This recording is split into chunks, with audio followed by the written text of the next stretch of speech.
bei ya hisa za NMB mwaka wa 2020 zilikuwa shilingi 2,340. Hiyo namba naikumbukaga kila siku kwa sababu kwanza ilikuwaga haibadiliki, yani kwa miaka nadhani kama 4-5 ilikuwa 2,340, lakini hivi tunavyoongea hisa za benki ya NMB ziko 9,120. Ongezeko kubwa sana. Ongezeko ni kubwa sana. Yeah. Tumeongeza gawio mwaka 2020 tulitoa gawio, jumla ya gawio ilikuwa nadhani bilioni 48. Mwaka 2025 tumetoa bilioni 214.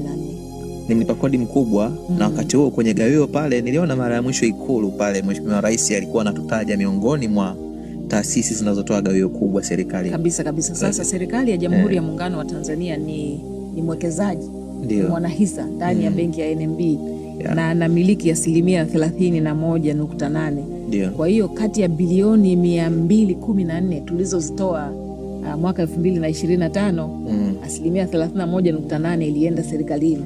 Sasa kumbuka mwaka 2020 serikali ilipata bilioni 15 tu. Lakini mwaka jana sasa 2025 wakati tulipotoa bilioni 214 serikali ilipata bilioni 68. Kutoka bilioni 15 mpaka bilioni 68.